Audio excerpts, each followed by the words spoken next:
کتاب ذاتی طور پر مجھے بہت پسند آئی. اس نوعیت کی کتابوں، کسی نے کہا ہے نا کہ کتاب جب آپ لکھ رہے ہوں تو اپنے آپ سے یہ سوال پوچھیں کیا اس طرح کی کوئی اور کتاب مارکیٹ میں موجود ہے. اگر موجود ہے تو پھر وہ کتاب نہ لکھیں. لیکن یہ کتاب ایسی ہے کہ اس طرح کی کتاب مارکیٹ میں موجود نہیں ہے، اور اس نے خود مجھے ذاتی طور پر بہت سی نئی معلومات فراہم کی، بہت سی نئی فلموں کے نام، بہت سے نئے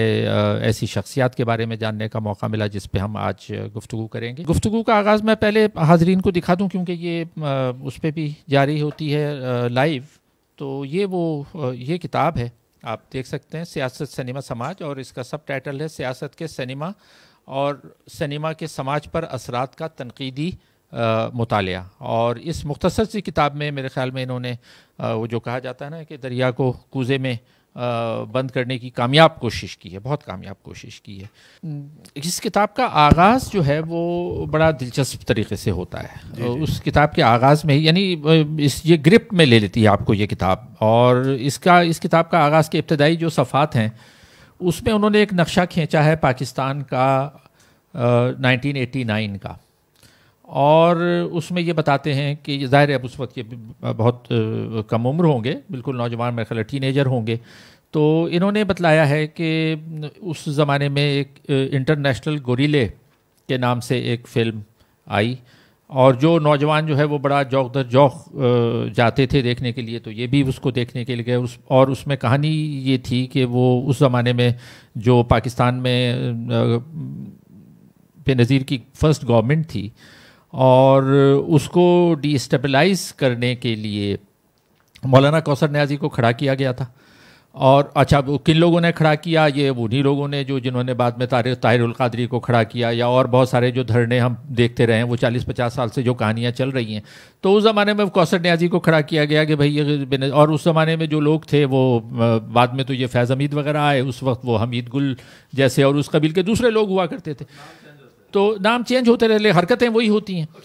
تو انہوں نے جو ہے وہ ان کو استعمال کیا، اور وہ سلمان رشدی کی کتاب جو کہ 1 سال پہلے آ چکی تھی، اس کو شاید کسی نے پڑھا بھی نہیں تھا، جانتے بھی نہیں تھے، لیکن ایک دم سے اس کو پش کیا کہ بھائی تم مظاہرے کرو.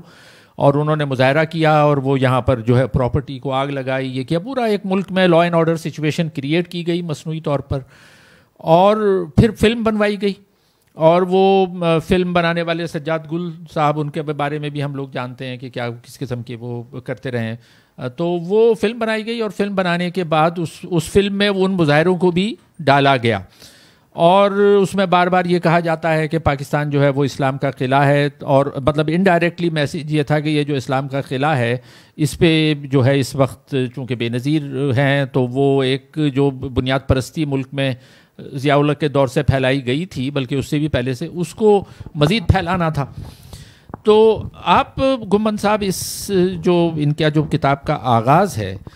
اس کو آپ کیسے دیکھتے ہیں، اور ان کا جو تجزیہ ہے کہ وہ آپ بعض لوگ تو یہ کہہ سکتے ہیں نا کہ یہ ایک کانسپریسی تھیوری ہے، یعنی یہ ایک سازش ہے کہ اور حقیقت میں ایسا نہیں تھا. آپ کیا سمجھتے ہیں کہ یہ کتاب کا ایک اچھا آغاز ہے، اس کو ایسے ہی کتاب کو شروع ہونا چاہیے تھا، اور جو انہوں نے اس چیپٹر کے شروع کے صفحات میں جو کچھ باتیں بیان کی ہیں آپ اس سے متفق ہیں تو کیوں ہیں، اور اگر نہیں ہیں تو کیوں؟ تو عامر کا جو آغاز ہے وہ لاجیکل ہے اور اسپونٹینیس ہے،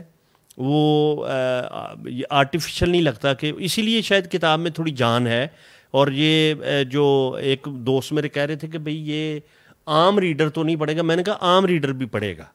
اس کی وجہ یہ ہے کہ جس کو بھی فلم کا تھوڑا ٹھرک ہے یا چسکا ہے، یا جو پڑھنا چاہتا ہے، جو سمجھنا چاہتا ہے کہ فلم اور سماج اور سیاست کا تعلق کیا ہے، تو وہ یہ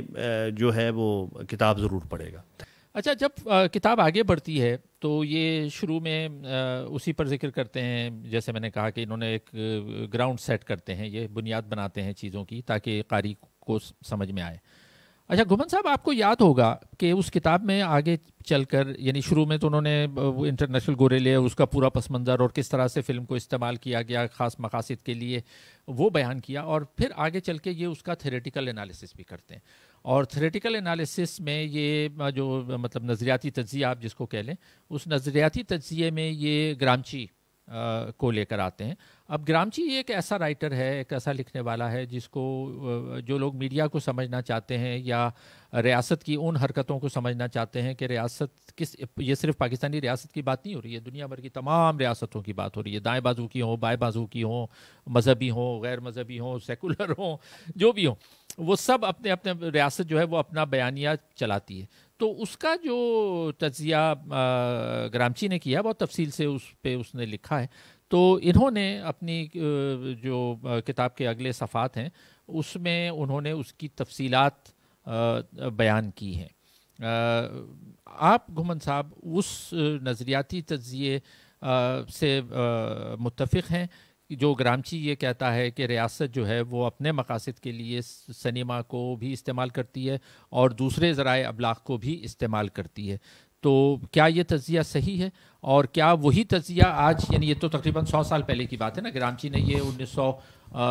میرے خیال 1937 میں تو وہ فوت ہو گیا تھا جیل میں, اور اس سے پہلے یہ اس نے لکھا ہے, تقریباً 100 سال پہلے کی بات ہے. تو آپ کا بھی چونکہ 20 سال سے تک کم از کم تعلق ہے اور میڈیا کو آپ دیکھ رہے ہیں, تو کیا وہ تجزیہ آج کی دنیا پہ اور آج کے پاکستان پہ بھی اپلائی ہوتا ہے؟ انالیسس کر رہا ہوں کہ جو گرامچی نے کہا تھا اس کو عامر نے, وہ ورلڈ وار 1 میں بھی تھا, 2 میں تو بہت ہی کھل کے آ گیا.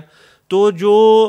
پوسٹ ورلڈ وار 2 اور اس کے بعد جو کولڈ وار ایرا ہے اور جو ویتنام یا اس سارے سنیریو میں, تو انہوں نے اپنی کتاب میں بہت اچھے طریقے سے اس چیزوں کو نٹ کیا ہے اور پروو کیا ہے کہ ریاست کے سرا یا سامراج یا کوئی بھی جو ملک ہے یا جو ایک گٹھ جوڑ ہے کچھ قوتوں کا اپنے کسی مفاد کے لیے, وہ کس طریقے کے ساتھ فلم, میڈیا یا کتاب کو استعمال کرتے ہیں.